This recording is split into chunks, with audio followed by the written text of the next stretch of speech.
My name is Linda Smith, and I'm 55 years old, living in the heart of Chicago's bustling suburbs.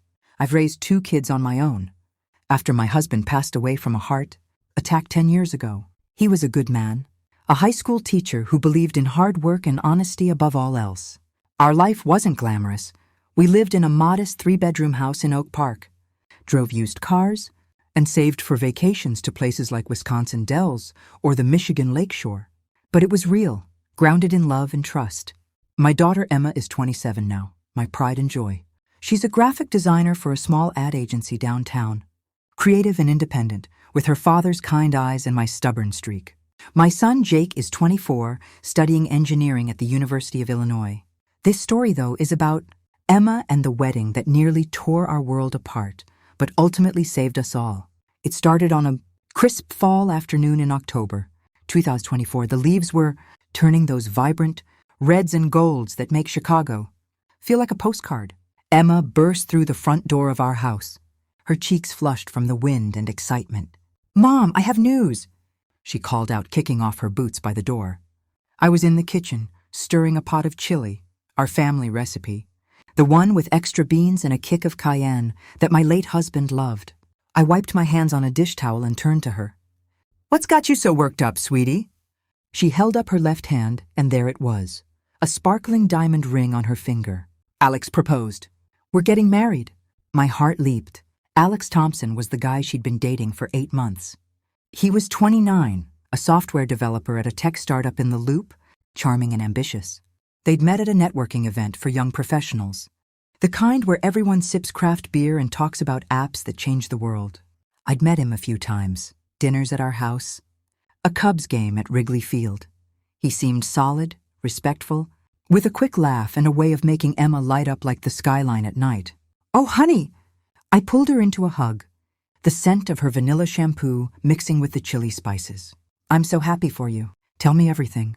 We sat at the kitchen table, and she recounted the proposal, a picnic in Millennium Park under the bean, with a hidden photographer capturing the moment. It was romantic, thoughtful, everything a mother hopes for her daughter. But as she talked, she mentioned something that planted the first seed of doubt. Alex's dad insisted on helping with the ring. He knows a jeweler in the Gold Coast. Got us a great deal. Richard Hayes, Alex's father, was a big name in Chicago real estate. He owned Hayes Development, a company that built luxury condos along Lake Michigan, those glassy towers that define the city's skyline. Everyone knew him. Chamber of Commerce events, charity galas, even spots on local news for revitalizing neighborhoods. He was the kind of man who wore tailored suits and drove a Tesla, always with a story about rubbing elbows with politicians like the mayor or senators. "That's generous," I said, forcing a smile. Generosity from the wealthy often came with strings. I'd seen it in my years working as a nurse at Northwestern Memorial Hospital, where donors flashed checks but expected favors. But I pushed the thought aside. This was Emma's moment. The engagement party was 2 weeks later, at the Hayes family home in Lincoln Park, a sprawling, Victorian mansion with manicured lawns and a view of the lake. I drove there in my old Honda Civic, feeling out of place among the BMWs and Audis lining the street. Inside, the house was opulent. Marble floors, crystal chandeliers, artwork that looked like it belonged in the Art Institute. Richard Hayes greeted me at the door, a tall man in his late 50s with silver hair and a firm handshake. "Linda, so glad you could make it. Emma's told us all about you." His wife? Margaret was beside him, elegant, mid-50s, with pearls and a warm but reserved smile. She hugged me lightly, her perfume expensive and floral. The party was lavish, catered hors d'oeuvres from a Michelin-starred chef, an open bar with top-shelf liquor, even a string quartet playing in the corner. Emma and Alex were the stars, mingling with guests, Alex's colleagues, Emma's friends from work, and a slew of Hayes business associates. I chatted with Margaret about gardening. She had a greenhouse. I had window boxes, but my eyes kept drifting to Richard. He held court in the living room, laughing loudly, slapping backs, toasting with champagne. To my son and his beautiful bride-to-be, may they build a life as strong as one of my skyscrapers. As the night wore on, Richard pulled Alex aside for a father-son chat. I overheard snippets from the hallway, nothing intentional, just voices carrying, "Son, she's sweet, But does she understand our world? Design work is cute, but it's not exactly stable. Alex murmured something defensive, but Richard cut him off. Just saying, I've seen marriages fail over money. Make sure she's on board with the lifestyle. My blood ran cold. Emma wasn't from money. We'd scraped by after my husband's death, with me working double shifts. But she was talented, kind, deserving. Was Richard implying she wasn't good enough? I didn't say anything that night. Emma was glowing, and I didn't want to spoil it. But driving home, the doubt festered. Richard Hayes seemed too perfect, too controlling. I'd seen men like him at the hospital, CEOs who barked orders at nurses, hiding stress-induced ulcers behind bravado. Something felt off. The next few months were a whirlwind of wedding planning. Emma wanted a spring ceremony in May 2025, at a historic church in the Loop, followed by a reception at the Drake Hotel, iconic Chicago elegance. Richard offered to foot the bill. It's my gift, he said at a family dinner. Nothing but the best for my boy. Emma was thrilled, but Alex seemed uneasy. Dad, we can contribute, he said. Richard waved it off. Nonsense. You've got your startup to focus on. I tried to bond with the Hayes family. Margaret invited me for lunch at a trendy spot in River North. She was lovely, sharing stories of raising Alex and his sister in the city, private schools, summers at a lake house in Door County. But when I asked about Richard's business, her smile faltered. Oh, it's booming. Always projects. Her eyes darted away, and she changed the subject to wedding flowers. One evening in December, Emma called me in tears. Mom, Alex's dad is being impossible. She came over, and we sat by the fireplace with hot cocoa. He wants to invite all his business friends, over 300 people. Says it's good for networking. But I want something intimate. I held her as she cried. And he keeps making comments about my job, like it's a hobby. When are you going to join a real firm, Emma? Like I'm not good enough as is. That was it. The doubt turned to suspicion. Richard Hayes wasn't just arrogant. He was belittling my daughter. I remembered my husband's words. Protect our kids, Linda, even from the shadows. That night, after Emma left, I couldn't sleep. I paced the living room, staring at photos of our family, happy times at Navy Pier, holidays in our cozy home. Richard's words echoed. Does she understand our world? What world? One built on snobbery? The next day, I did something out of character. I Googled Richard Hayes. Surface level. Articles on his developments. Awards from the real estate board. Photos with Chicago celebs. But digging deeper, forums, old news clips, I found whispers. A Reddit thread from R Chicago. Hayes development shady. Delayed projects, unhappy investors. A buried article from the Tribune. 5 years ago about a condo collapse in the South. Loop, structural issues. Lawsuits settled quietly. Nothing concrete, but enough to make me wonder. I needed more. A friend from the hospital, whose sister was a PI, recommended Carla Ruiz. She's discreet, specializes in background checks. I met Carla at a coffee shop in Pilsen. Artsy murals, strong espresso. She was in her 40s, sharp-eyed, with a no-nonsense vibe. What do you need? I told her about the engagement, Richard's comments, my gut feeling. I want to know if he's hiding something. For my daughter's sake. Carla nodded. Standard check, finances, personal life, business. $4,000 for a week, plus expenses. It was a chunk of my savings, but worth it. Start with his company, I said. And any personal entanglements. That week was agony. Christmas came, lights on Michigan Avenue. Carols at Daly Plaza, but I was distracted. Emma noticed. Mom, you okay? I blamed work stress.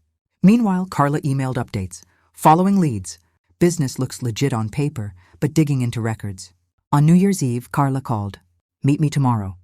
Found something. I met her at her office in a strip mall near O'Hare. Cluttered desk, filing cabinets, the hum of airplanes overhead. She slid a folder across. Richard Hayes has a second life. My heart pounded. Photos. Richard with a younger woman. Mid-30s, Hispanic. At a diner in Little Village. They kissed. More shots. Him entering an apartment in Humboldt Park, carrying groceries. Her name's Maria Lopez. 35, works as a secretary at his company. They've been together 6 years. 6 years? I whispered. Margaret, his wife of 30 years, had no idea from what Carla said. He pays her rent, utilities, uses company funds. There's more. Documents, Bank statements showing transfers from Hayes. Development to personal accounts. He's diverting money. Company has debts, over $10 million in loans. Unfinished projects in Bronzeville and Englewood. Lawsuits pending for shoddy construction. One building had code violations. Tenants evicted after flooding. I flipped through, shocked. Richard wasn't the tycoon he pretended. The company's on the brink. If it collapses, it'll take investors down. Pension funds, small businesses. And the family? Carla shrugged. Margaret's in the dark. Alex too, probably. I left with copies, my mind reeling.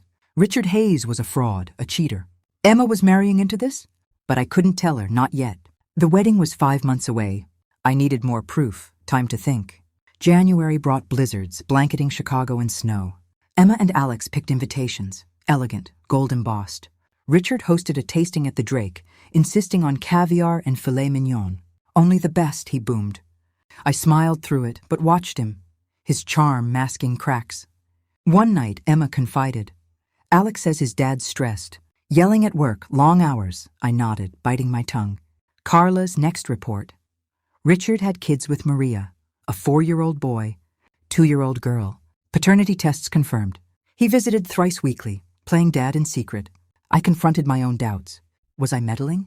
But remembering Richard's snide comments, I knew this man would control Emma, humiliate her. I had to protect her. February, Valentine's Day. Emma and Alex had a romantic dinner. I babysat Jake's dog. Alone, I pored over the folder. Financials worsened, IRS audit looming for tax evasion. Hayes Development had ghost employees, inflated contracts. Kickbacks to city officials? Carla warned, this is big. Could be criminal. I paid for another week. By March, proof mounted, emails, hacked ethically. Carla assured, showing Richard bribing inspectors. A project in the West Side, affordable housing grant from the city. 15 million. Only half built. Funds siphoned. I decided, wait for the wedding. If Richard humiliated Emma, I'd reveal all. April, dress fittings at a boutique on Oak Street. Emma in white lace, radiant. Margaret teared up. Richard paid, but grumbled about costs. Ironic, given his debts. Rehearsal dinner at a steakhouse in the meatpacking district. Richard toasted. To Emma, welcome to the family. Hope you can keep up with our pace. Laughter, but his tone stung. Emma forced a smile. That night, I prepared envelopes. One for Emma, Alex, Margaret. Proof inside. Wedding day, May 15th, 2025. Sunny, Lake Michigan sparkling. Church packed. Vows exchanged. Reception, toasts. Richard took the mic. Emma's great, but let's be honest, she's from humble beginnings. Alex, make sure she learns the ropes. Laughter. Emma paled. I stood. My turn. Snatched the mic. Revealed all, affair, kids, fraud. Chaos ensued. The aftermath of my revelation at the wedding was like a bomb going off in the elegant ballroom of the Drake Hotel. Guests gasped. Whispers turned to shouts. Richard's face turned beet red. Lies! She's insane! He bellowed, lunging for the mic. But I held firm, waving the documents. See for yourselves. Copies circulated, photos of Maria, bank transfers, lawsuit filings. Margaret collapsed into a chair, sobbing. Alex stared at me, then his father, shock etched on his face. Emma clung to him, tears streaming. Mom, what have you done? She whispered. Security escorted Richard out as guests fled. The cake sat untouched, the band packed up. I approached Emma. I did it for you, sweetie. He was going to control you, humiliate you. She pulled away. You ruined everything. That night I drove home alone, the city lights blurring through tears. Had I gone too far? But the proof was ironclad. Carla called. You did it. Cops are involved now. The next days were hell. Emma didn't speak to me. Alex cut ties. Margaret filed for divorce immediately, citing the affair. News broke. Chicago real estate mogul, exposed in fraud scandal. The Tribune ran front page. Stories, delayed projects. Embezzlement, the secret family. Investors pulled out. Hayes Development filed for bankruptcy. Richard was arrested a week later for fraud and bribery. I testified, providing evidence. He got 10 years. Months passed. Emma and Alex eloped quietly in Vegas, rebuilding away from the drama. They visited eventually. Mom, you saved us from a life of lies, Emma said, hugging me. Reconciliation came slowly. Margaret thanked me. You gave me my life back. We became friends, sharing lunches in the suburbs. Years later, with grandkids, I reflected on karma. Richard died in prison, alone. I had peace, family, truth. The weeks following the wedding explosion felt like living through a Chicago winter that refused to end, cold, gray, and heavy with unspoken storms. The city buzzed with the scandal. Front-page headlines in the Chicago Tribune screamed, Hayes Empire crumbles, fraud. Secret family exposed at Sons. Wedding. Local TV stations replayed grainy. Cell phone footage of me, holding up those documents. My voice steady as I laid bare Richard Hayes' double life. Social media, especially Chicago. Reddit threads and neighborhood Facebook groups went wild. Some called me a hero. Others a meddlesome mother-in-law who'd ruined a young couple's happiest day. I stopped reading the comments after the first death threat showed up in my inbox. Emma moved out of the apartment. She shared with Alex and came home to the Oak Park house. She slept in her old bedroom, the one with the faded One Direction posters still taped to the closet door. For the first 10 days she barely spoke. She'd sit at the kitchen table staring into a mug of tea that went cold, or disappear for long walks along the Lake Street shops, coming back with red eyes and wind-chapped cheeks. I gave her space, but every night I lay awake listening for her footsteps, wondering if I'd lost her forever. Alex, meanwhile, was unraveling in his own way. He kept working at the startup, now remotely, since the office gossip was unbearable. But he texted me once, late at night. I don't know who my father is anymore. Thank you for telling the truth, even if it hurts like hell. That message was the only lifeline I had. Margaret Hayes filed for divorce the Monday after the wedding. I read about it in the Sun-Times. While waiting in line at the Jewel Osco on Roosevelt Road, she gave a short statement to reporters outside the Daily Center. I've spent 30 years building a life with a man who turned out to be a stranger. I'm focusing on healing now. I felt a pang of sympathy. I knew what it was like to wake up one day and realize the foundation you'd stood on was sand. Carla Ruiz, my private investigator, called me 2 weeks later. We met at a quiet cafe in Logan Square, the kind with exposed brick and overpriced lattes. She slid another folder across the table. You stirred up a hornet's nest. Linda, the feds are involved now, FBI white-collar crime unit. They raided Hayes development offices yesterday. Inside were photos of agents in windbreakers carrying out boxes from the sleek River North headquarters. Turns out your hunch was the tip of the iceberg. Kickbacks to aldermen, shell companies in the Caymans, phony invoices for construction materials that never existed. Richard was cooking the books for at least 8 years. I stared at the photos. How much did he steal? Prosecutors are saying north of $30 million. Some of it went to Maria and the kids, school tuition, a condo in her name, but most vanished into luxury cars, private jets to Vegas, all campaign donations to keep city inspectors quiet. She paused. Maria's talking, by the way. Gave a full statement. She claims she didn't know he was still married until the wedding story broke. I thought of Maria, 35, raising 2 toddlers alone in Humboldt Park while Richard played happy family on weekends. Part of me pitied her. Part of me wondered how anyone could miss the signs for 6 years. That same week, Emma finally broke her silence. It was a Thursday evening, snow flurries dancing under the streetlights. We were eating takeout from Lou Malnati's, deep dish sausage, extra sauce, the comfort food of every heartbroken Chicagoan. She set her fork down and looked at me. Mom, I owe you an apology. I froze. For what? For the things I said that night. Calling you cruel, saying you destroyed my life. I was in shock. I felt like the ground disappeared under me. Her voice cracked. But I've been reading everything. Articles, court filings Carla sent over. Dad, Richard, was going to drag Alex into his mess eventually. Fake invoices, offshore accounts. Alex could have ended up investigated too. I reached for her hand. I never wanted to hurt you, Em. I saw him looking at you like you were an accessory, not a daughter-in-law. And I knew what he was hiding. I couldn't let you walk into that blind. She nodded, tears slipping down her cheeks. I talked to Margaret yesterday. She's devastated. But she said the same thing you did, that the truth, even brutal, is better than decades of lies. Emma wiped her face with a napkin. She's selling the Lincoln Park house, moving to a condo in the Gold Coast, starting over at 58.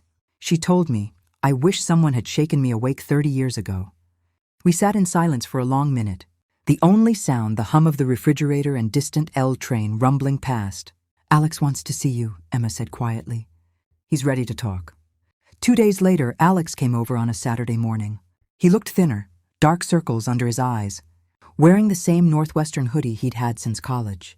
We sat in the living room with coffee and my homemade cinnamon rolls, recipe from my mom, the one that fills the house with sugar and yeast, smells that make everything feel a little safer.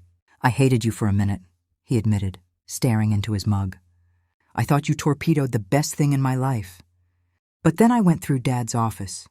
Files, the ones the FBI didn't seize first, emails, spreadsheets. He was planning to make me a partner next year, put my name on projects that were already failing. I would have been liable. He looked up. You saved my career, Linda, maybe my freedom. I swallowed hard. I'm sorry it had to happen that way. He shook his head. Don't be. I needed to see who he really was. All those years he told me success meant big houses and private clubs. I bought it. Now I see it was just smoke. Emma joined us, curling up beside him on the couch. They weren't officially back together, but the way they leaned into each other told me the thread between them hadn't snapped. Spring crept into Chicago, slowly that year, crocuses pushing through frozen soil in Garfield Park. Conservatory, the first brave runners along the lakefront trail. Emma started therapy. Alex sold his Tesla, a graduation gift from Richard, and bought a used Subaru, something I paid for myself, he said proudly. Margaret invited me to lunch at a quiet bistro in Oak Brook. We talked for 3 hours about betrayal, rebuilding, the strange freedom that comes when illusions shatter. One afternoon in April, Carla called again. You're going to want to see this. We met at her office. She had new surveillance photos. Richard, looking gaunt in an orange jumpsuit, being led into the Metropolitan Correctional Center downtown. He took a plea deal. 8 years, no parole for the first 5. Forfeiture of assets, house, cars, offshore accounts. Margaret keeps her jewelry and a modest settlement. Maria gets child support, but the kids' trust funds are frozen pending victim restitution. I exhaled slowly. What about the victims? That's the interesting part. Carla pulled out a list. Over 200 small contractors who never got paid, families who put deposits on condos that were never built, city pension funds that invested in his sure thing developments. A class action suit is forming. Some are talking about naming you as the catalyst. I laughed, a short surprised sound. Me? You're the whistleblower, Linda, whether you meant to be or not. May arrived, the month that should have been Emma and Alex's wedding month.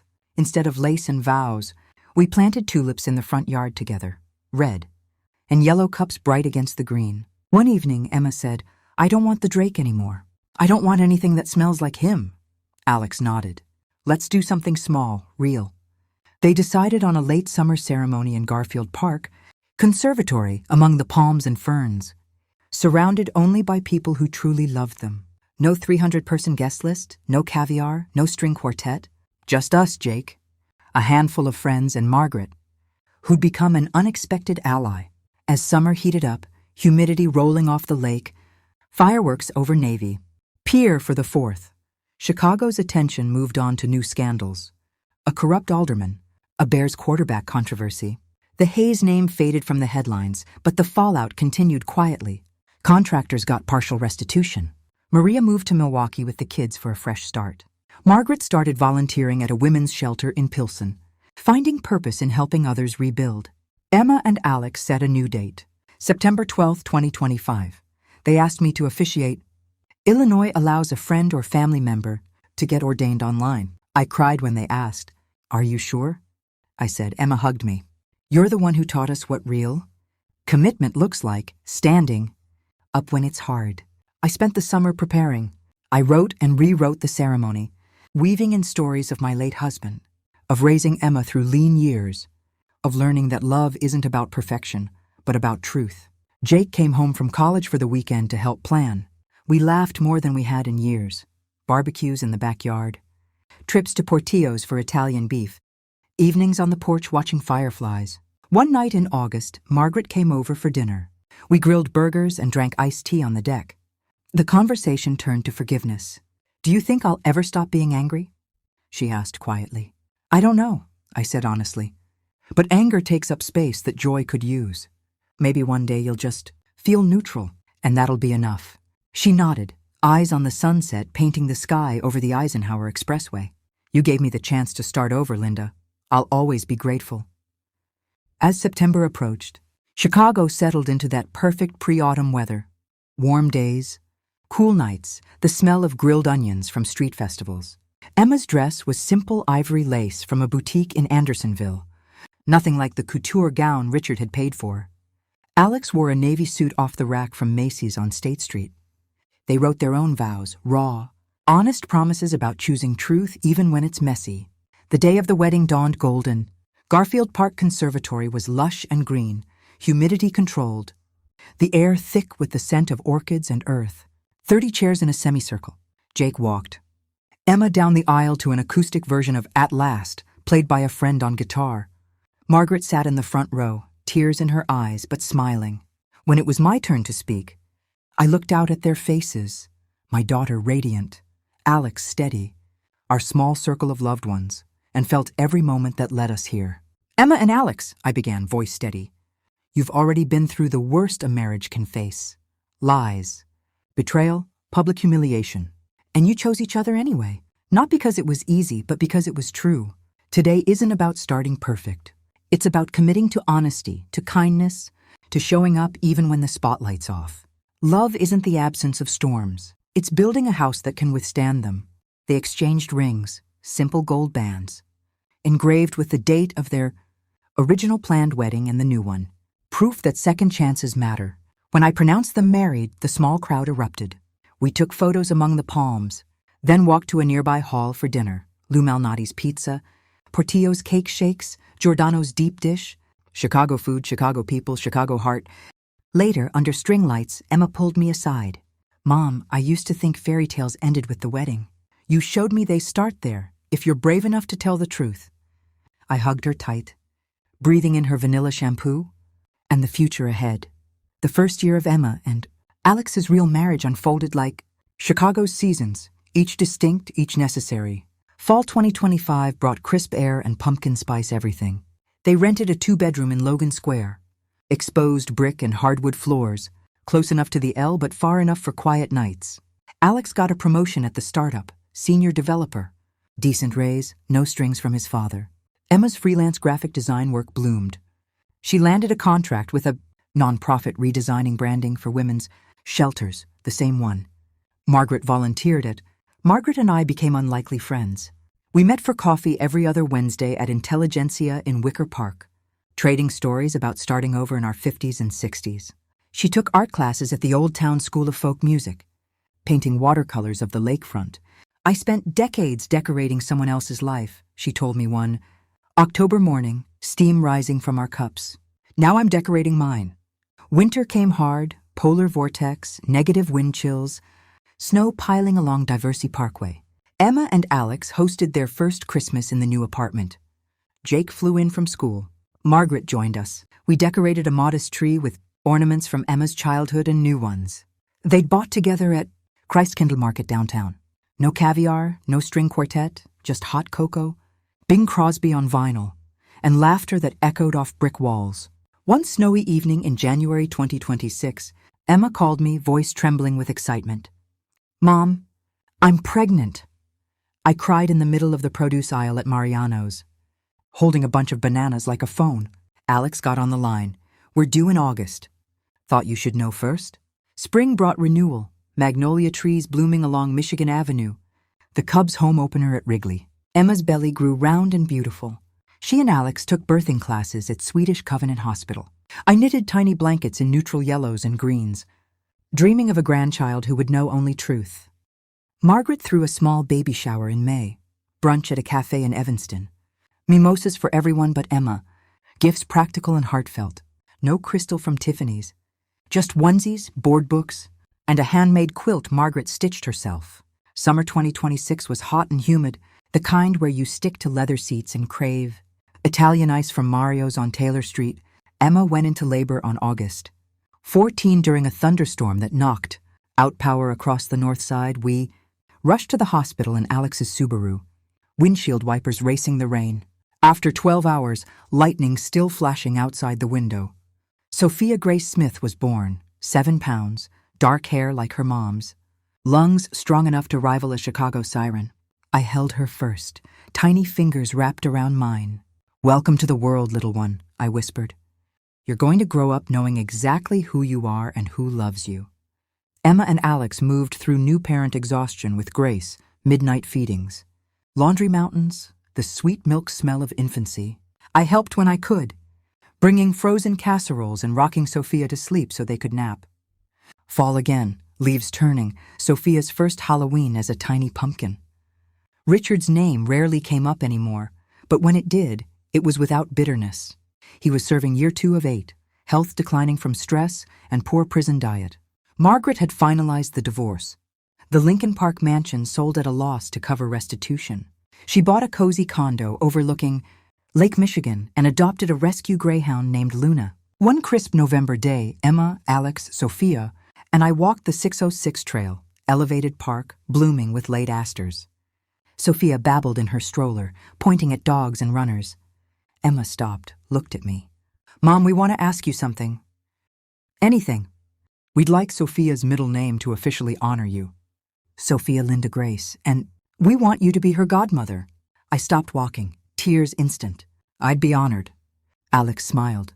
"You taught us that family isn't just blood. It's truth, loyalty, showing up. We want her to have your strength." Winter holidays 2026 were magical, Sophia's first Christmas. Wide-eyed at lights on zoo lights at Lincoln Park Zoo. Margaret hosted a small New Year's Eve gathering, champagne for us, sparkling cider for Emma. At midnight, as fireworks popped over the lake, Margaret raised her glass. To second chapters, to truth, to family we choose. Spring 2027 brought big news. Emma's nonprofit client won a National Design Award for the Shelter campaign. Alex's startup went public, modest IPO, but enough for a down payment on a house in Oak Park 2 blocks from mine. "We want roots," Emma said, "and we want them near you." They closed in June, a 1920s bungalow with a porch swing and big backyard. We painted Sophia's room pale blue, hung a mobile of paper cranes. Moving day was chaos, friends hauling boxes, pizza from Pequod's, laughter echoing on quiet streets. One July evening, after Sophia was asleep, Emma and Alex invited Margaret and me over for a barbecue. Fireflies danced. The grill smoked with brats and corn. We sat on the new deck, cold beers sweating in our hands. Emma raised her bottle. To the night everything fell apart. "And we built something better." We clinked, Margaret added softly, "and to the woman who had the courage to light the match." I looked around, at my daughter glowing with motherhood. Alex proud and steady, Margaret peaceful in her new skin. Sophia's baby monitor quiet, upstairs, and felt the full, circle truth had cost us dearly once, but it had given us everything that mattered. Time has a way of softening sharp edges in Chicago.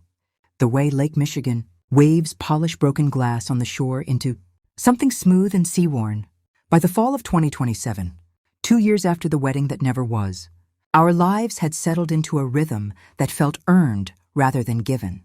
Sophia Linda Grace, my granddaughter, the one who carried my name, was walking now, toddling through the new bungalow in Oak Park with the fearless curiosity of a child who had never known anything but love. Emma and Alex had turned the backyard into a little oasis. Raised garden beds overflowing with tomatoes and basil in summer, a fire pit for fall evenings, string lights that twinkled like the city skyline on clear nights. I was 60 now, officially retired from nursing after 35 years at Northwestern.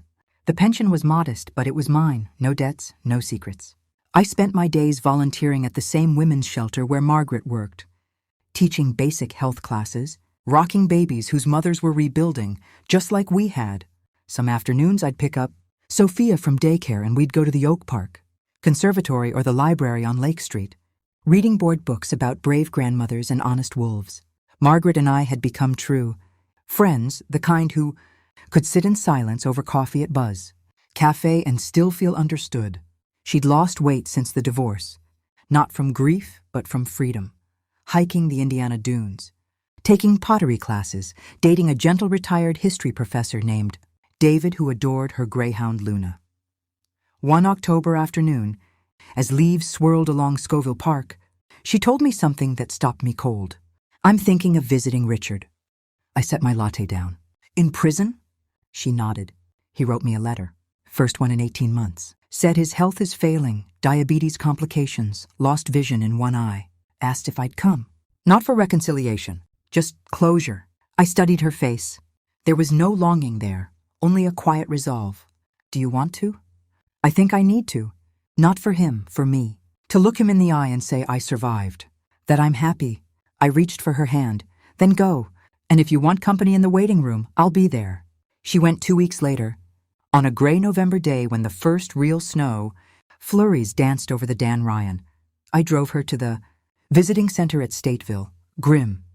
Concrete walls, metal detectors, the smell of bleach and despair. I waited in the car with a thermos of hot chocolate and NPR on low, watching families come and go.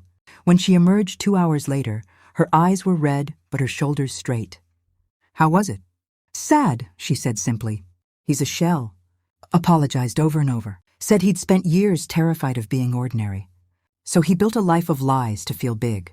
Told me he watches the news sometimes and sees stories about honest people, nurses, teachers, construction workers, who actually finish what they start and realizes he spent his life running from being one of them.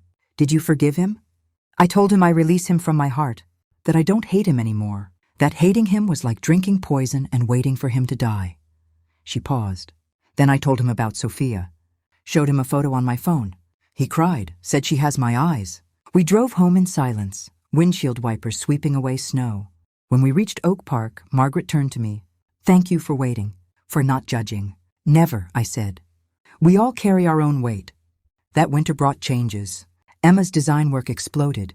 She won a national award for a campaign, supporting domestic violence survivors, the kind of recognition that came with speaking gigs and magazine profiles. Alex's startup was acquired by a bigger tech firm. He negotiated stock options that meant, for the first time, real financial breathing room. They paid off student loans, started a college fund for Sophia. One January evening, during a blizzard that shut down the city, Emma called me in tears, not sad ones. Mom, I'm pregnant again. I whooped so loud the neighbors probably heard. Another grandchild. We're hoping for a boy this time, she laughed. Alex wants to name him after Dad, Thomas. Thomas James Smith was born on July 28, 2028, during a heat wave that had everyone craving Connie's pizza and cold beer. He came out screaming, with Alex's sandy hair and a dimple in his chin. Sophia, now almost 3, met her brother with solemn curiosity, patting his tiny hand and declaring, "He's loud, but cute." Life expanded in the best ways. The bungalow's second bedroom became a nursery again. I moved into a smaller condo nearby, still in Oak Park, walking distance, so they could have more space. Margaret sold her Gold Coast place and bought a cottage in Galena for weekends, inviting us all for apple picking and wine tasting in fall. Richard's health continued to decline. In spring 2029, Margaret got word he'd been moved to the prison infirmary, kidney failure, infections from untreated sores. She visited once more, this time with David by her side. She told me later he barely recognized her, drifting in and out of consciousness, murmuring apologies to ghosts. He died on September 3, 2029, alone in that infirmary bed. The obituary in the Tribune was brief. Richard Hayes, 64, former real estate developer, passed away after prolonged illness. No mention of fraud, no glowing tributes, just a small notice. Emma and Alex debated attending the funeral. In the end, only Margaret went, with her sisters. Emma sent flowers, white lilies, simple and dignified. For the man he could have been, she said. I didn't go. Some chapters close without needing a final page. Fall 2029 brought a surprise. Carla Ruiz called me. Linda, you're not going to believe this. One of the victim restitution funds is cutting checks. Your testimony helped secure it. Contractors, investors, even some tenants. You're getting a whistleblower award. The check arrived in November, $150,000 after taxes. I stared at it for days, then split it 3 ways, half to Emma and Alex for the kids' future, a quarter to Margaret's shelter, and the rest to start a small scholarship at Oak Park River, Forest High School for kids going into nursing or social work. In memory of Thomas Smith, I wrote on the plaque. My husband would have liked that. By 2030, 5 years after the night I took the microphone, our family had grown into something beautiful and unbreakable. Sophia was 5, starting kindergarten, with Emma's dark curls and a fierce love of books. Thomas was 2, all energy and mischief, obsessed with trucks and his big sister. Emma had launched her own small design studio, focusing on non-profit work. Alex was a director at his company, mentoring young developers with the same honesty his father never showed. Margaret married David in a quiet ceremony at Starved Rock in spring 2030, 50 guests. Wildflowers, a folk band. I was her matron of honor. She wore ivory lace, not white. I've lived too much for white, she laughed. Emma and Sophia were flower girls, scattering petals along the trail.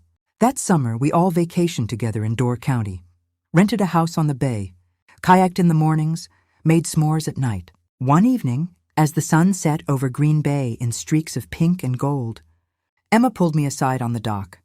"Mom, I've been thinking about writing it down. Our story.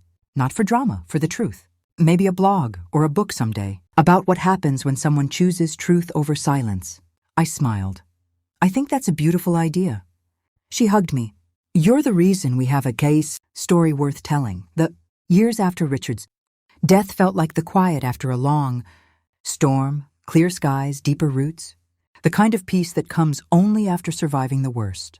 By 2031, Emma's blog had grown into something bigger. She called it Truth and Roots, simple posts about motherhood, marriage after betrayal, rebuilding family on honesty. Readers found her, women whose fathers had secrets, wives who'd discovered lies, daughters navigating complicated legacies. Comments poured in. "Your mother's courage saved me from staying silent. I left my controlling fiancé because of your story, Emma." Read them aloud some nights, voice trembling.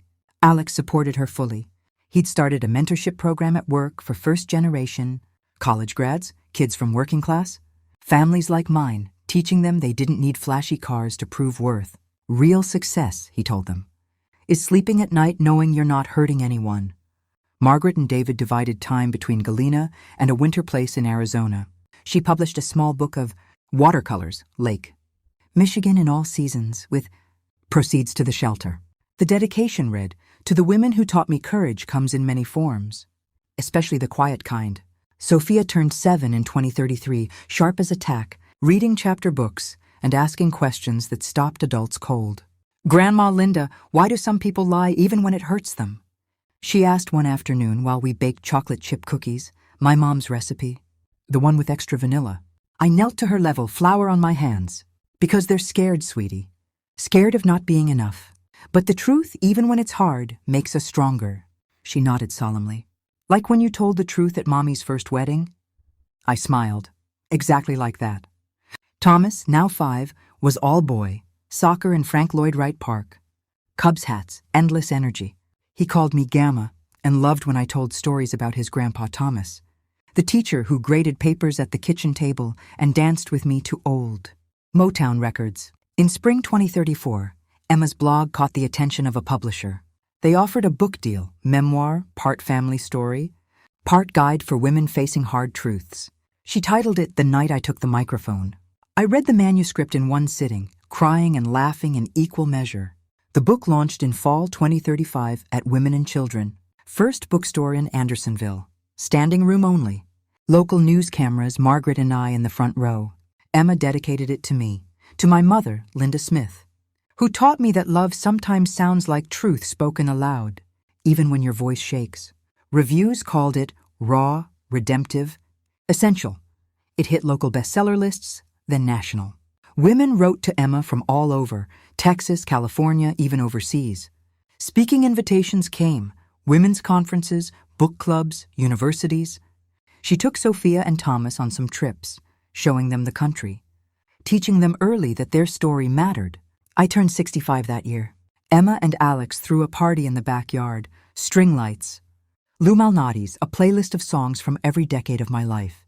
Jake flew in. He'd finished his engineering degree, was working on sustainable building projects in Denver, ironically the kind Richard pretended to do. He toasted me. To Mom, who proved one ordinary woman can change everything by refusing to stay quiet. Margaret gave a speech, too. Voice steady. Linda didn't just save my son and granddaughter from a life of lies. She saved me. She showed me that starting over at 60 is not only possible, it can be the best chapter. Later, under the stars, Emma handed me a gift, a leather-bound journal. Inside, on the first page, she'd written, "Mom, your courage became our foundation. Now it's time for your stories. Write them. The world needs more brave grandmothers. Love, Emma." I started writing the next morning, not for publication, just for Sophia, Thomas, and the little girl Emma was expecting again, due in spring 2036. Stories about growing up in Cicero, marrying young, losing Thomas too soon, raising kids on love and grit, about the night I hired Carla, the weight of those envelopes, the moment I stood up at the Drake. By 2036, our family had grown again. Clara Frieda Smith was born on April 12th. Red hair like no one we knew, lungs that announced her arrival like a Chicago siren, named for strength, Clara, and truth, Frieda. When Emma placed her in my arms, I whispered, "You, little one, will never have to wonder who your people are. We tell the truth here." Sophia, now 9, started asking to read my journal entries. I let her, age-appropriate ones. She'd curl up beside me on the porch, swing and listen wide-eyed to stories of the wedding, the fallout, the rebuilding. "Grandma," she said one evening, "when I grow up, I want to be brave like you." "You already are," I told her. Bravery isn't one big moment. It's all the small ones where you choose honesty over ease. Thomas, 7 now, joined the soccer team Alex coached. Jake moved back to Chicago, taking a job with a firm designing affordable green housing, the real kind, not Richard's fake version. Margaret and David built a small guest cottage in Galena and hosted family. Thanksgivings with 20 people around a long wooden table. Emma's book became a bestseller, optioned for a limited series. She insisted on creative control. "No glamorizing the villain," she told the producers. The show filmed in Chicago using real locations. The Drake Ballroom, Garfield Park Conservatory, Oak Park Streets. When it aired in 2038, critics praised its honesty. Women messaged Emma, "I left my abusive marriage. Because of your story, I confronted my father's secrets. Thank you for showing." Forgiveness doesn't mean forgetting. I watched the finale with the whole family, popcorn, tears, laughter. The actress playing me was wonderful, but when she took the microphone in the recreated scene, Emma squeezed my hand. "That's really you, Mom. Forever." By 2040, 10 years after the night everything changed, I was 70. Hair fully silver, knees creaky, but heart full. The kids were thriving. Sophia, 11, and writing her own stories. Thomas, 9, and obsessed with robotics. Clara, 4, and fierce as her name. We gathered every Sunday for dinner, rotating houses.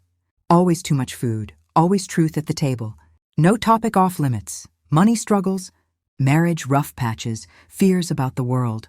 We'd learned the hard way that secrets fester. One crisp fall evening in 2040, as leaves turned the same reds and golds I remembered from that first doubtful October, Emma raised her glass at Sunday dinner. To 10 years since the night Grandma Linda stood up and changed everything. Everyone clinked. Water for the kids, wine for adults, sparkling cider for Margaret, who'd gone sober. I looked around the table, my children, grandchildren, chosen family, and I knew with a certainty deeper than Lake Michigan that truth had not just saved us, it had built us. By the early 2040s, Chicago had changed in ways both subtle and profound. The skyline glittered with even taller towers. Electric buses hummed along Michigan Avenue, and the lakefront trail was lined with new, native plant gardens that bloomed wild in summer. But some things stayed comfortingly the same. The roar of the crowd at Wrigley when the Cubs hit a walk-off. The smell of Garrett's popcorn on a windy day. The way neighbors shoveled each other's sidewalks after a big snow. Our family had grown into a small village. Sophia was 14 in 2042, tall like her dad, with Emma's dark eyes and a passion for journalism. She'd started a school newspaper at Oak Park River Forest High, writing investigative pieces on cafeteria food waste and mental health resources. Thomas, 12, was deep into robotics, competing in statewide tournaments with bots he built in the garage. Clara, 6, was pure fire, red curls, fearless, already negotiating extra dessert like a seasoned lawyer. Emma's book had spawned a movement. Book clubs across the Midwest read The Night I Took the Microphone. Women's groups in churches, libraries, and community centers invited her to speak. She never glorified the drama.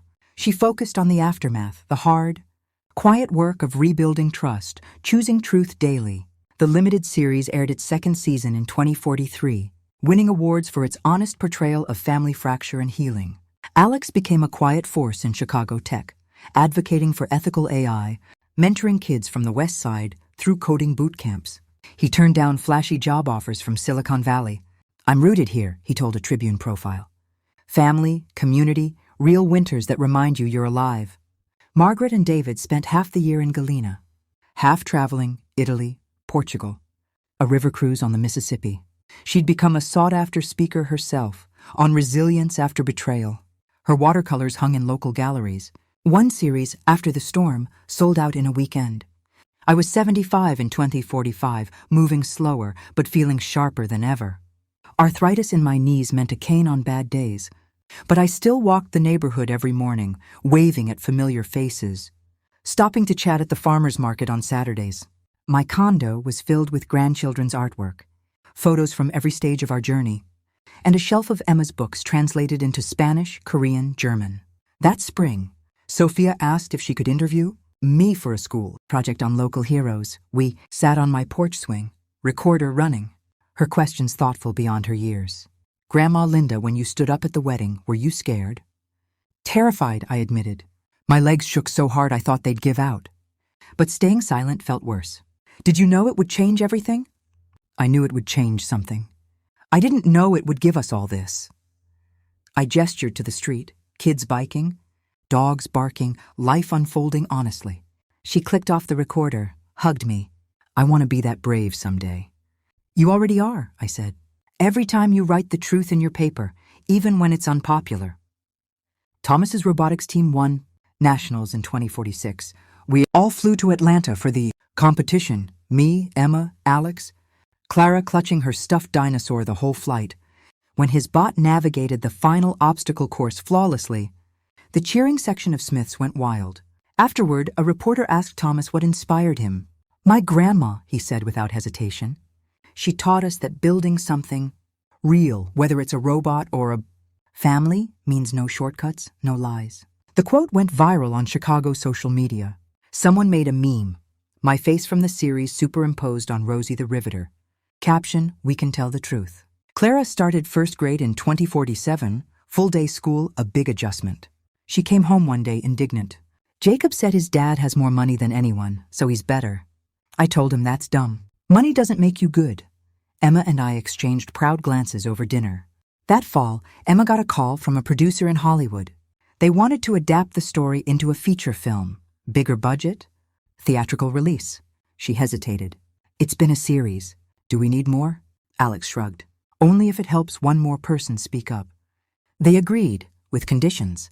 Chicago filming locations, local casting where possible, a percentage of profits to domestic violence and whistleblower support organizations. Filming started in summer 2048. The production took over the Drake for a week, recreating the ballroom scene. Extras were real Chicagoans. One was a nurse I'd worked with decades ago. They shot our second wedding at Garfield Park Conservatory, now expanded with a new children's garden. Sophia, Thomas, and Clara visited set, wide-eyed at the lights and cameras. I was played by a legendary actress in her 70s, graceful, fierce, with kind eyes. When we met on set, she hugged me. "Your story kept me going through my own dark years. Thank you for trusting us with it." The film premiered in spring 2050 at the Chicago International Film Festival. Red carpet on Michigan Avenue, searchlights sweeping the sky. Our whole family attended, me in a simple navy gown, Emma radiant, the kids dressed up and giggling. Critics called it a triumph of quiet courage over melodrama. It won audience awards, then Oscars for screenplay and supporting actress, Margaret's character.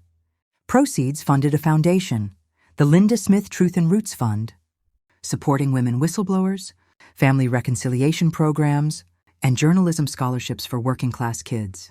By 2052, I was 80, health steady, but I'd moved into a small, assisted living cottage on the edge of Oak Park, Garden View, near enough for daily visits.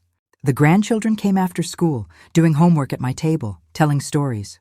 Sophia, now 17, was editor of the high school, paper and applying to Northwestern's Medill School of Journalism. Thomas, 15, had a college robotics scholarship offer. Clara, 10, wrote poetry that broke my heart in the best way. Emma's studio thrived, now employing 5 designers, all women who'd overcome something. Alex was semi-retired, consulting and coaching Little League. Margaret and David spent winters in New Mexico, painting desert sunsets. That fall, Emma got a call from a producer in Hollywood. They wanted to adapt the story into a feature film. Bigger budget? Theatrical release. She hesitated. It's been a series. Do we need more? Alex shrugged. Only if it helps one more person speak up. They agreed, with conditions. Chicago filming locations, local casting where possible, a percentage of profits to domestic, violence and whistleblower support organizations. Filming started in summer 2048. The production took over the Drake for a week, recreating the ballroom scene. Extras were real Chicagoans. One was a nurse I'd worked with decades ago. They shot our second wedding at Garfield Park Conservatory, now expanded with a new children's garden. Sophia, Thomas, and Clara visited set, wide-eyed at the lights and cameras. I was played by a legendary actress in her 70s, graceful, fierce, with kind eyes. When we met on set, she hugged me. Your story kept me going through my own dark years. Thank you for trusting us with it. The film premiered in spring 2050 at the Chicago International Film Festival. Red carpet on Michigan Avenue, searchlights sweeping the sky. Our whole family attended, me in a simple navy gown. Emma radiant, the kids dressed up and giggling. Critics called it a triumph of quiet courage over melodrama. It won audience awards, then Oscars for screenplay and supporting actress, Margaret's character. Proceeds funded a foundation, the Linda Smith Truth and Roots Fund, supporting women whistleblowers, family reconciliation programs, and journalism scholarships for working-class kids. By 2052, I was 80, health steady, but I'd moved into a small, assisted living cottage on the edge of Oak Park, Garden View, near enough for daily visits. The grandchildren came after school, doing homework at my table, telling stories. Sophia, now 17, was editor of the high school. Paper and applying to Northwestern's Medill School of Journalism. Thomas, 15, had a college robotics scholarship offer. Clara, 10, wrote poetry that broke my heart in the best way. Emma's studio thrived, now employing 5 designers, all women who'd overcome something. Alex was semi-retired, consulting and coaching Little League. Margaret and David spent winters in New Mexico, painting desert sunsets. One crisp October evening in 2053, the leaves turning those familiar reds and golds. Sophia brought her college essay draft to read aloud. It's about you, she said shyly. She wrote of inheriting not money or status, but the legacy of one ordinary woman who chose truth when silence would have been easier. How that choice rippled through generations, giving her the courage to write stories that mattered, to stand up to bullies, to believe honesty was a superpower. When she finished, we were all crying. I pulled her close. You've already made me prouder than any award ever could. That winter, my health declined quietly, heart fluttering more than it should. Doctors adjusted meds, but we all knew time was finite. I spent Christmas 2053, surrounded, tree lights reflecting in every window. Great-grandchildren, Jake had married, had twins toddling around. We told stories late into the night, no topic off limits, laughter and tears mingling like always. In spring 2054, I turned 81. The family threw a party in the bungalow backyard, same string lights, same fire pit. Now with grandchildren swinging from the tree we'd planted at Clara's birth. Friends came, old nursing colleagues, shelter volunteers, even Carla Ruiz, gray-haired but still sharp. Speeches were short. Emma's was last. Mom, you taught us that legacies aren't built with skyscrapers or bank accounts. They're built with moments of courage, with love that doesn't flinch from truth. Every good thing we have flows from the night you stood up. We love you beyond measure. I looked at them all, my village, and felt complete. The summer of 2055 was gentle. Warm days, soft breezes off the lake, fireflies thick in the evenings. I spent most afternoons on my cottage patio, watching hummingbirds at the feeder Clara had painted for me. My body was tiring, but my mind was clear, filled with gratitude for every ordinary, extraordinary day. Sophia graduated high school that June, valedictorian, her speech quoting my journal. Courage isn't the absence of fear. It's acting in spite of it. She'd been accepted to Medill with a full scholarship from the Truth and Roots. Fund her own legacy circling back. Thomas headed to MIT on a robotics fellowship, already designing prosthetic limbs for kids in developing countries. Clara, 13, had her first poem, published in a national youth anthology, about forgiveness as a garden you tend even when it hurts. Emma and Alex celebrated 30 years since their real wedding, renewal vows in the conservatory again, just family, same acoustic guitar. They danced to the same song, older, but still looking at each other like the world began there. Margaret turned 80 that fall, throwing herself a party in Galena with folk music and pie instead of cake. She'd outlived Richard by 26 years, living more honestly in those decades than in all the ones before. My decline came quietly in early 2056. Heart failing gently, no pain, just weariness. Doctors offered interventions. I declined. I've had a beautiful run, I told them. Hospice came to the cottage. Kind nurses, familiar routines reversed. The family gathered in shifts, never overwhelming. Grandchildren read to me. Great-grandchildren napped on my bed. Stories flowed. Memories of Navy Pier summers. First steps, the night everything changed. One February afternoon, snow soft against the windows, they were all there. Emma held my hand. Alex on the other side. Sophia reading from my journal. Thomas showing me videos of his latest prototype. Clara singing a lullaby she'd written. I looked at them, my fierce, loving village, and felt peace deeper than any I'd known. Listen, I whispered, voice barely audible but steady. You've made my life a masterpiece. Keep telling the truth. Keep choosing love. That's all. Emma leaned close. We will, Mom, every day. I closed my eyes, feeling the warmth of their hands, hearing muffled tears and soft laughter. The last thing I heard was Clara's small voice. She's smiling. I passed on February 14th, 2056, Valentine's Day, fitting for a life built on love. The funeral was small, at the same historic church where Emma's first wedding was meant to be. No eulogies about perfection, just honest stories. Sophia spoke. Grandma Linda taught us that ordinary people can change the world by refusing to stay silent. Her legacy isn't a building or fortune. It's us, choosing truth, choosing each other. They buried me next to Thomas, my husband, under an oak tree in Forest Home Cemetery. The stone reads, Linda Marie Smith, 1945-2056, beloved mother, grandmother, truth teller. She stood up. Spring came early that year. At the bungalow, they planted a new garden bed, truth and roots, honesty, salvia, courage coneflowers, forgiveness phlox. Clara's idea. Emma kept writing. Sophia became a journalist, winning awards for stories exposing corruption with compassion. Thomas's prosthetics changed thousands of lives. Clara's poetry books topped youth lists.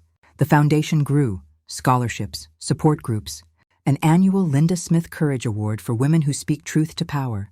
Every year on May 15th, the date of the first wedding, they gather at Garfield Park Conservatory. No mourning, just celebration, deep dish pizza, string lights, dancing under palms. They tell new stories, laugh, cry, promise again to live honestly.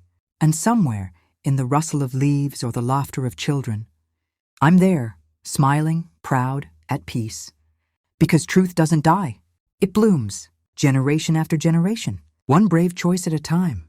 The years after my passing didn't dim the light we'd kindled. They scattered it further, like seeds carried on Chicago's relentless wind. By 2060, Sophia Linda, Grace Smith, named for me and for Grace, was 23, and already making waves at Medill. Her senior thesis project, an investigative podcast called Echoes of Truth, retraced the Hayes scandal through new lenses. Interviews with former employees who'd finally spoken up, tenants who'd reclaimed homes through restitution, even Maria Lopez, now in her 50s, raising her grown children in Oregon. The podcast won a National Student Journalism Award and was picked up by NPR for a limited series. Sophia's voice, clear, compassionate, unflinching, carried the same steadiness I'd tried to model. Thomas James, 21, had graduated early from MIT and returned to Chicago to co-found a nonprofit engineering firm focused on truly affordable, sustainable housing in disinvested neighborhoods. Their first project, a net-zero community in Englewood, built with union labor, transparent budgets, community input at every stage. He named the central courtyard Linda's Garden, a green space with benches, native plants, and a simple plaque. Truth is the foundation. Courage waters it. Clara Frida, 18 in 2060, published her first poetry collection, Roots That Refuse to Lie, while still in high school. The book sold out its first print run in weeks. Carried by independent bookstores from Women, Children First in Andersonville, to Seminary Co-op in Hyde Park. Her launch reading at the Poetry Foundation downtown drew hundreds. Young people especially, drawn to lines like, "I come from a woman who stood up, when sitting would have been easier, and the room exploded, but we rebuilt it stronger." Emma and Alex, now in their 50s, had slowed down just enough to savor it. Emma's design studio had become a worker cooperative, training the next generation of designers from underserved communities. Alex chaired the board of a tech ethics think tank, testifying before Congress on transparent AI development. Their marriage, tested by fire early, had become the quiet, steady kind people envied. Sunday mornings reading the Tribune on the porch, date nights at the same Logan Square taqueria they'd loved in their 20s. Hands still finding each other across restaurant tables. Margaret lived to 92, passing peacefully in her Galena cottage in 2065, surrounded by David, her children, grandchildren, and Luna's successor, a greyhound named Hope. Her memorial was a celebration. Folk music on the porch, watercolors projected on sheets hung between trees, stories told without varnish. She'd left instructions, no tears without laughter. We honored that. The Truth and Roots Fund, seeded by film proceeds and grown through donations, had awarded hundreds of scholarships and grants by 2070. Recipients included a South Side teen who exposed lead contamination in her school's water, a West Side nurse who blew the whistle on hospital billing fraud, a young architect designing transparent community land trusts. Every award ceremony ended with the same reading, an excerpt from my journal, the one Emma found after I died. Sophia married in 2072, a small ceremony in Garfield Park, conservatory, just like her parents' second wedding. Her partner, Mateo, was a public defender from Pilsen. Their vows included promises to tell the hard truths kindly and listen to them bravely. Clara read a new poem. Thomas built an arch of reclaimed wood from old Chicago homes. Emma walked Sophia down the aisle, Alex waiting with tears he didn't bother hiding. Thomas married 2 years later. His wife Lena, a materials scientist specializing in green concrete. Their wedding was in Linda's garden, the courtyard he'd designed. Children from the surrounding homes served as flower kids, scattering native seeds instead of petals. Clara, ever the free spirit, chose a hand-fasting ceremony on the lakefront trail at dawn in 2076, with only 20 witnesses and the sun rising over the water. Her partner, Juno, was a climate activist and musician. They wrote their own vows in verse, promising to plant truth where others sow silence. By 2080, great-grandchildren were arriving, Sophia's twins in 2078, Thomas's daughter in 2081, Clara's son in 2083. Each birth announcement included the same line in the family chat, another branch on the truth tree. The bungalow in Oak Park became a gathering place across decades, walls filled with photos, my nursing graduation, Emma's first design award, the kids' competitions, weddings, births, the backyard garden. Expanded. Every child planted something the year they turned 5. By 2090, it was a wild, beautiful tangle, honesty lunaria blooming silver in moonlight, courage sunflowers towering 10 feet, forgiveness bleeding hearts nodding in shade. Emma published a second book in 2085, The Garden We Keep Tending, Reflections on 70 Years of Family Life After Truth. It became required reading in women's studies courses across the country. Alex retired fully, spending days woodworking in the garage, building toys and furniture for grandchildren and neighborhood kids alike. In 2095, on the 70th anniversary of the night I took the microphone, the family held a reunion at the conservatory. Over 100 descendants gathered, Smiths by blood and by choice. They unveiled a bronze plaque near the Palm House entrance, in memory of Linda Marie Smith, 1945-2056, who taught us that one act of courage can bloom for generations. Truth is the seed. Love is the water. We are the garden. Sophia, now a renowned investigative journalist with multiple Pulitzers, gave the dedication speech. Her voice, steady, kind, unflinching, carried across the humid air. My great-grandmother was an ordinary woman who did an extraordinary thing. She refused to let lies define her family's future. She stood up when everyone expected her to sit down. And because of that single choice, every one of us here grew up knowing we were loved exactly as we are. No facades. No conditions. No secrets too big to speak aloud. She paused, looking at the sea of faces. Some with my eyes. Some with Alex's smile. Some with curls from who knows where. This garden, this family, this legacy, it isn't perfect. We argue, we fail. We hurt each other sometimes. But we repair. We tell the truth. We choose love anyway. That is what she gave us. Not ease, but freedom. Not silence, but voice. Clara, gray-haired but still fierce at 63, read a new poem. Thomas's granddaughter, a robotics prodigy at 12, presented a holographic display of the family tree, branches glowing with names, dates, stories. They ended with pizza from Lou. Malnati's, the same, order we'd had at the second wedding, and cake shakes from Portillo's, children, ran through the palms while elders told stories on benches. Someone started singing At Last, the song from 2 weddings. And soon everyone joined, off-key, heartfelt, eternal. Emma, white-haired and beautiful at 80, stood quietly watching. Alex wrapped an arm around her. She'd love this, he said. Emma smiled. She's here. And I was. In every honest conversation. In every child who asked hard questions. In every apology offered freely. In every burst of laughter that followed tears.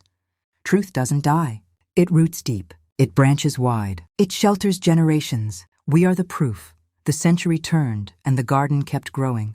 By 2100, Chicago was a city transformed, carbon neutral, with rooftop forests, elevated parks connecting neighborhoods once divided by expressways. The lakefront thriving with restored wetlands. The Smith family had scattered and rooted simultaneously, some in Chicago, some across the country, a few abroad, but always connected. Sophia's twins, born 2078, were 22 in 2100. One studied urban planning at the University of Chicago, designing equitable cities. The other composed music that blended Motown samples with climate data sonification. Thomas's descendants ran the engineering nonprofit nationwide, building resilient communities from New Orleans to Seattle. Clara's son became a poet laureate of Illinois. His collections taught in schools alongside hers. The Truth and Roots Fund had endowed chairs at universities, funded investigative fellowships, supported thousands of women speaking up in workplaces, families, communities. Its motto remained simple. Silence protects lies. Truth protects people. Emma lived to 93, passing in her sleep in the bungalow in 2118, Alex by her side. They'd celebrated 70 years since their conservatory wedding the year before. Same song, same palms, same promise renewed. Her memorial was a storytelling festival, descendants sharing how her mother's courage shaped their lives. Alex followed her 6 months later, quietly, as if unwilling to be apart long. The bungalow became a family trust property, lived in by whichever branch needed it. Gardens tended by all. The plaque in Garfield Park Conservatory was joined by others, one for Emma, one for Alex, one for Margaret. Visitors, school groups, women's organizations, journalism classes came to learn about ordinary courage. By 2120, my journal, digitized, annotated by generations, lived online as an open resource. People from around the world added their own stories in the comments. Mothers who confronted abusive partners, daughters who exposed family secrets, whistleblowers who risked jobs for ethics. The thread grew endlessly. Great-great-grandchildren I never met grew up hearing bedtime stories about great-great-grandma, Linda, who stood up at a fancy wedding and changed everything. They visited the garden in Englewood, touched the plaque, planted new seeds each year. In 2145, on the 120th anniversary, a descendant, I'd never know, a young architect named Frida Smith, designed a public pavilion in the restored Chicago Riverwalk. Its centerpiece, a living wall of native plants with bronze letters woven through. Truth is the seed. Love is the water. We are the garden. Every spring, descendants gather there. They tell stories. They plant. They sing. They dance under string lights that echo the ones in a backyard long ago. The details change. Names, faces, technology. Challenges, but the essence remains. We tell the truth. We choose love anyway. We repair what breaks. We grow. Because one ordinary woman, on one extraordinary night, refused to stay silent. And the garden, our garden, blooms everlasting. For Sophia, for Thomas, for Clara, for every child who will ever ask, why do we tell the truth even when it's hard? This is why. Because truth doesn't just set us free. It plants us. It roots us. It shelters everyone who comes after. And love, real love, honest love, waters it forever. We are the everlasting bloom. Thank you for walking this journey with us. May truth root deeply in your own life, and may love water it always.